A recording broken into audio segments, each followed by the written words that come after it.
근데 그 수요 사이드가 어떻게 하면 생기나요? 우리가 이 아주 전형적인 일터를 생각해 보면 반 박사님이나 저나 이런 사람들이 하는 일과는 굉장히 다르잖아요. 맞습니다. 이렇게 예. A부터 Z까지 딱 매뉴얼이 정해져 있고 그거를 그대로 잘 수행하면 일을 잘한 사람이 되고, 그거를 좀 적혀 있는 거하고 다르게 하면은 뭐 그렇게 해서도 별 문제가 안 생기면은 계속 그냥 넘어가지만, 문제가 하나 생기면 그때는 굉장히 일에서 문제를 일으킨 사람이 되어버리고, 이런 상황이 대부분의 일터에서 벌어지는 거 아닌가요? 아닙니다. 직장은 문제가 안 생겨도 문제가 됩니다. 시킨 대로 안 하면. 나 시키는 대로 안 하면. 왜냐하면 권력 관계가 작동하는 거죠. 당연히 그 그렇지. 안에서도 싸가지 없는 사람이 그렇죠. 되겠죠. 맞아요. 게다가 그게 조금 더 효율적이라도 하면 큰일 납니다. 그죠? 잘 되면. 이제 약간 농담처럼 얘기를 했는데, 일단은 너무 위계적인 조직은 100명이 있는데 왜 위계적이면 한 명만 똑똑하면 되겠죠. 99명은 잘 시키는 일을 잘 하는 사람이면 문제가 없기 때문에, 일단 위계적인 조직이라는 거는 그 조직 전체로 봤을 때 이런 학습이라든지 이런 것에 수요가 훨씬 낮겠죠. 한두 명만 똑똑하면 되니까. 일단 그런 게 일단 첫 번째고요. 그렇다면 일터를 조금 더 디맨딩한, 그 스킬 디맨딩한, 그 역량이 많이 필요한 그런 일터로 도대체 어떻게 바꿀까라고 할 때, 저는 어떻게 생각하냐면 아주 강한 전통적인 강한 어떤 해법이 있고, 시간은 걸리지만 조금 더 부드러운 해법이 있을 수 있다고 생각합니다. 전통적인 강한 해법들이 결국은 뭐냐면 노동과 자본 간의 어떤 교섭력에서 노동의 교섭력을 바로 직접적으로 올려주는 방법입니다. 여러 가지가 여러 가지 이제 제도들이 있겠죠. 그 노동자의 권한을 이제 강화해주는 여러 가지 제도들 노동조합도 있고 있을 수 있고, 그다음에 하여튼 여러 가지 쟁의와 관련된 것도 많을 수도 있고. 근데 네. 다만 약간 문제는 그렇게 이제 노동조합 내지 이런 쪽으로 갔을 때 그게 이제 일터의 스킬의 레벨을 올리는 방식으로 갈 거냐, 그것도 이제 고민을 좀 해봐야 됩니다. 사실은. 우리 노동조합 하면은 대체로 이런 선입견을 가지고 있잖아요. 노동조합을 통해서 노동자들이 얻으려고 하는 것은 처우를 개선하는 거다. 그렇죠. 업무 내용에 대한 거는 얘기를 사실은 할 수도 없게 돼 있고 법적으로 법적으로도. 불가능하죠. 그렇죠. 예, 사실은 노동조합의 문제라기보다 여러 가지 맞물려 있는 어떤 문제들인 그렇죠. 거죠. 사실은. 근데 어쨌든 핵심은 뭐냐면 개별 노동자 한 명 한 명의 교섭력을 올려주는 것인데, 교섭력 올려줘서 자율과 재량을 좀 더 많이 얻도록 이제 해주는 것인데, 그것의 하나의 방법이 이제 노동조합이라든지 전통적인 제도를 통한 이제 방법이 하나가 있을 수 있고요. 두 번째 조금 더 부드러운 접근은 뭐냐면, 노동자 개개인이 상당한 역량을 갖추는 겁니다.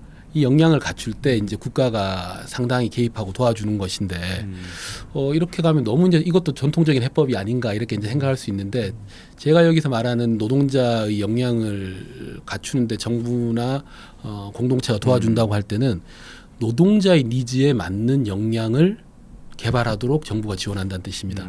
지금까지는 이제 산업의 수요에 맞는, 산업에 맞는 이런 식으로 해서 어떻게 보면 기업가가 직접 투자해야 될 돈을 정부가 이렇게 여러 가지 이렇게 지원해 주는 방식이었는데, 예컨대 이런 거죠.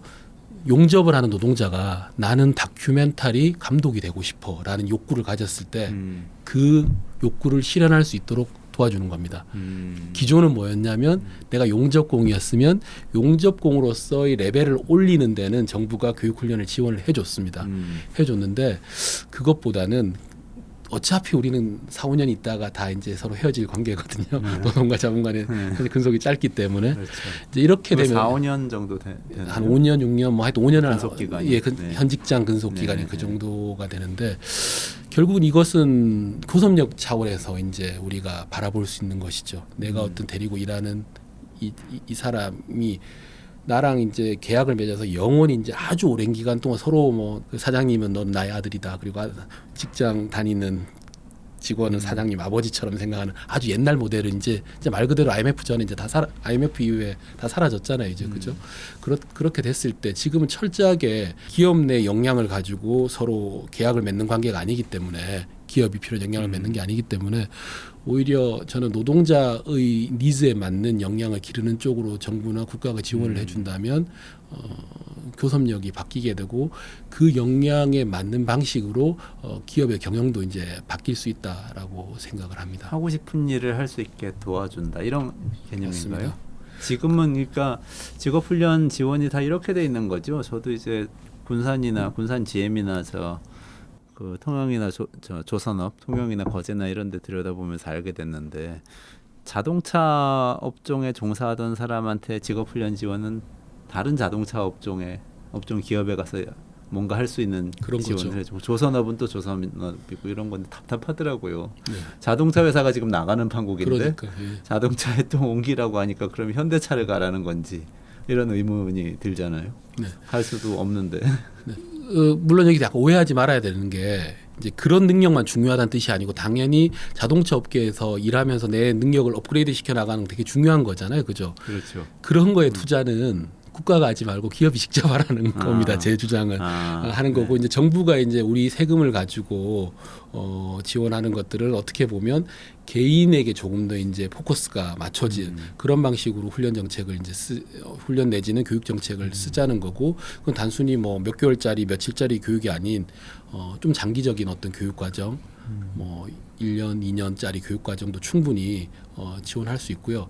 사실 그 노동부가 그런 방식으로 지금 재직자 훈련이랑 실업자 훈련을 이제 합쳐가지고 제도를 이제 상당히 설계를 이제 마무리를 지었고요.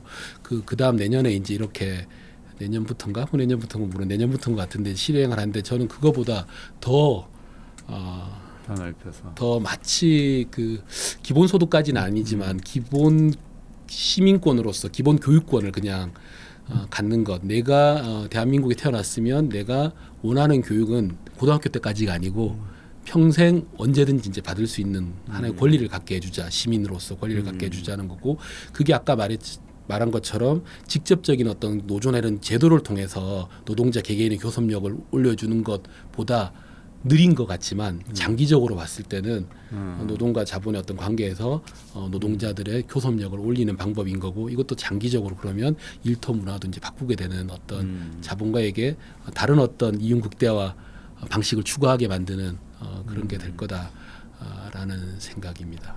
교육